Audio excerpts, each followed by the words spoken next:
Yeah, that's interesting. And kind of going along those lines, like as you guys are developing these flavors and all these different ciders, like how important is it to develop like a narrative around those different like tastes and the different ciders to where you can like really give consumers like a really good idea of what the flavor is, about what the backstory is? Because I mean, I'm sure selling online, like the story is almost just as important as the product. Yeah, I think that we're so passionate about what we're doing and like where things come from that the stories write themselves pretty easily. Mm, Usually our process is Brendan and I experience the creation of the cider together. So, various parts of it we both touch, literally with our hands, like processing parts of it and bottling it and labeling. And and then when we go to write the label, usually I'll take like the first stab at like the overarching story that we're trying to tell and like the sense of place, the experience that we had during the time of creating it. And then he goes back through and adds kind of his own viewpoint. So it's they filter through both of us, which usually makes them better, I think. yeah, there you go. Two minds. Two minds are better than one. Right. And he's like, I don't know if you guys talked about books at all, but like Brennan loves to read, and so he's got like a very like large vocabulary of words to pick from and like ways of phrasing sentences, and so he usually makes it a little more colorful than maybe the way I wrote it the first time.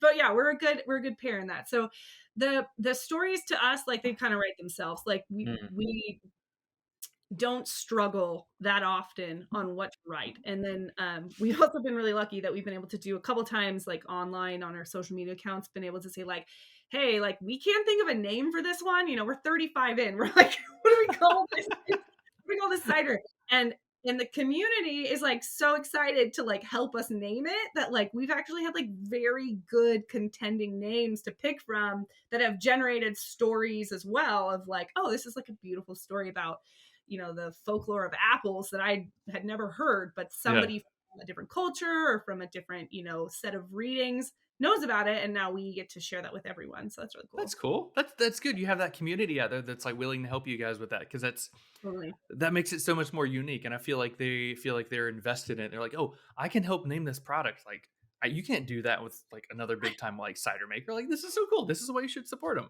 Right. Yeah, no, it's been really fun. And like we have a very interesting offline community too, and like they're totally not intertwined. So Really? Okay. like the people who we go out in our community and like pick apples from, we have like a phone call relationship with, right? And most of them are not actually on social media. Like a lot of them are like older, that they've had their property for like multiple generations. So Hmm. it's like we call them, we're like, hey Frank, like, how you doing, like, how's the apples up there, and like the whole conversation about just how the property is and all the other stuff they're doing.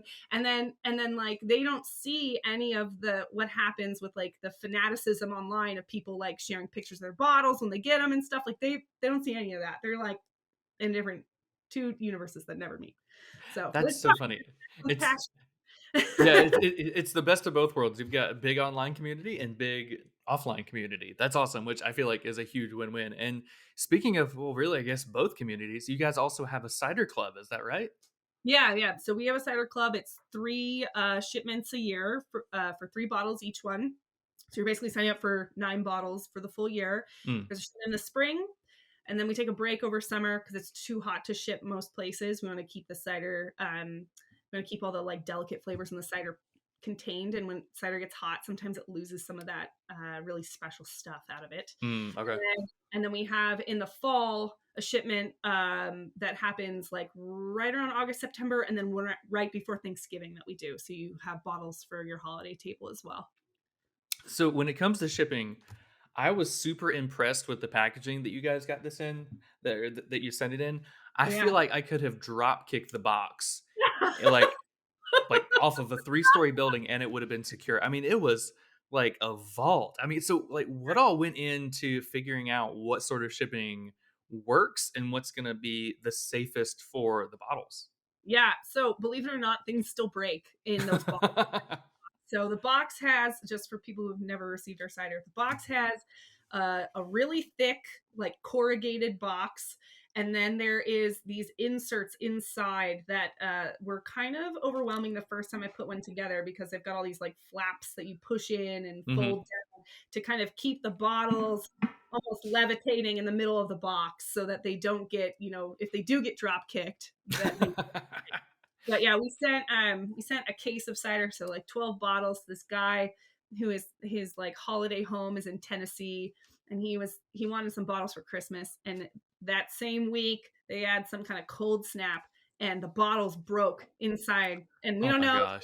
dropped. We don't know if it froze and like they just exploded. Like we have no idea. But that's like the nice thing about the company we used to ship is that they reimburse us when stuff breaks. Hmm. So it's not actually like we didn't lose, $200 in cider. We reimbursed for the stuff that was lost and then paid for what we sent, in as the replacement. So this is good.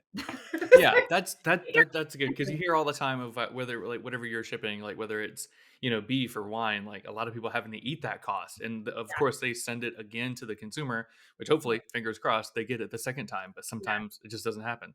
I ordered beef one time online, and it was like maybe 2.5 years ago, and there was this like really weird cold snap in like Texas. Yeah, it was when Mhm. that blizzard hit Texas, and like they were out of power for like a Mhm. week. Yes. My meat had gotten stuck there, No. and it was supposed to be 2 day shipping, and it wound up being a week. And when I got the steak, it was warm. I was like, and I called them. They're like, oh yeah, we'll send you a new one. So Yes. sometimes you just never know with shipping. So Right. No, you don't. You like bless and release them into the world.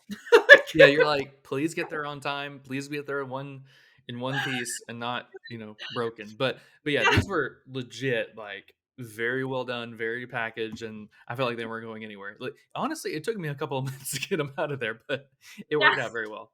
Yeah, yeah. I'm always worried that that the packaging is somehow like someone's gonna open it and it's gonna like slide through or something, right? Because it feels so secure.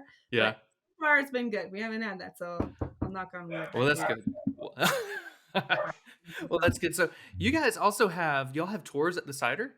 So yeah, Brendan does tours at 12 o'clock every day that we're open, and he walks through the manufacturing space and talks about why we do what we do, the process, where we get some of the apples from, and then walks people into our tasting room, which kind of just has a double door to it, Hmm. and then he pours the ciders one by one and tells the story of the cider. So a lot of places when you go there, you would be like, okay, I want a flight, and they pour you 6 glasses and hand it to you and say, see you later. But it's totally different. Like we pour it one at a time.